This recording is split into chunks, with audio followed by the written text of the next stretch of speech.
تر چې د رسول الله صلی الله علیه و وسلم ډیر وته ګران.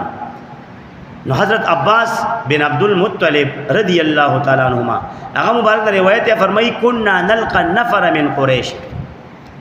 وی مونږ چې کله د قریش یو ډلې سره ملو شو وهم يتحدثون، نو دوی بس کولی خپل میاس کې به خبر اترې کولی گفتگو به کوله. نو چې کله به مونږ سره ملو شو فيقطعون حديثهم، نو دوی خپل خبرې باندې کړي سر بغض په بنا باندې کنه. دی فرمایي چې مونږ به ورلو نو بس د سردارانو د خلکو د قریشو د ډلې خبرې به باندې کړي لکه خاموش شو. شهر اوس به دې سووري صدراس خبره یو نسی رسول الله صلی الله علیه وسلم بارک ته یا وغیرہ وغیرہ، خو د بغض په بنا دا کار وکاو قریشو. فذكرنا ذلك لرسول الله صلی الله علیه وسلم، دا خبره مونږ ذکر کړه رسول الله صلی الله علیه وسلم بارک چې قریش خدا سي کوي خبرې کوي خپل نس کې، او چې مونږ ورشو بیا خبرې بندي کی خاموش، مطلب زه خمون خبرې پټي. بس فقال رسول الله صلی الله علیه وسلم بارک فرمای ما بال اقوام،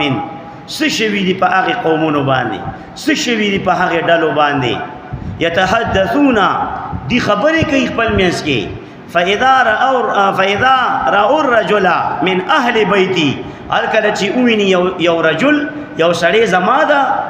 د کور والونه زما د اهل بیتونه یو کس ویني یو سړی ویني، نو فقط قطعوا حديثهم، خپل خبرې کټ کی خپل خبرې بند کی، دا چل کوي. والله دا الله په ذات می دی وی قسمی، دا قسم چا وخوړو رسول الله صلی الله علیه و وسلم بارک اخکینه وکیل دی حدیث شریف، لا يدخل قلب رجل، نب داخلیږي د یو سړی زړه ته، د یو سړی زړه ته باندې داخلي الایمان، ایمان باندې داخلي حتی تر دې پورې یحبهم چې دی محبت کی د دوی سره، زما د اهل بیت سره، هم ضمیر د خاندان اهل بیت د رسول الله صلی الله علیه وسلم مبارک چې دوی محبت کی مینو کی د دوی سره لله د الله جل جلاله د رضا د پاره، ولقرابتهم او زما د رشتہ داري د وجنا مني چې زما سره ده، یعنی چې زما د اهل بیت سره د الله تعالی د پاره او زما د رشتہ داري د وجنا مین او محبت اونکه د ما د اهل بیت سره دی خلقو، نو د الله په ذات می دی وی قسمی لا يدخل قلب رجل الايمان، چې د دې سړي زړه ته به ایمان نه داخلي. دا چا په زړه ته به ایمان نه داخلي؟ چا چې د اهل بیت سره محبت او مینا اونکړه ګوره، دا مینا به سره د چا د پاره کوي د اهل بیت سره، یو د هغه ذات د پاره چې بهشتنو اسمانونه ودرولي، د رب العالمین د رضا د پاره با د اهل بیت د رسول الله صلی الله علیه و وسلم مبارک سره سکوي مینا کوي، الله به دې زړه ته ایمان داخل شي.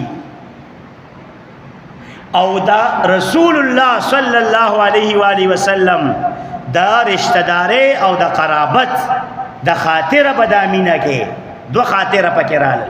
یو خاطر د رب ذل جلال، بل خاطر د محمد رسول الله صلی الله علیه وسلم، یو خاطر پکې راغی د رب العالمین، بل خاطر پکې راغی د رحمت للعالمین. د دې دوه خاطرو د وجبه د اهل بیت او د رسول الله صلی الله علیه و وسلم سره کم سړی میناو نکړه، نو د زړه ته به ایمان نه داخليږي، او قسم خوري رسول الله صلی الله علیه و وسلم نو داخل بشي ایمان. چې د رسول الله صلی الله علیه و وسلم د اهل بیت سره مینا نه، اوس په سوچ کوا چې د اهل بیت سره مینا دا د ایمان د پاره ضروری ده کنه ده؟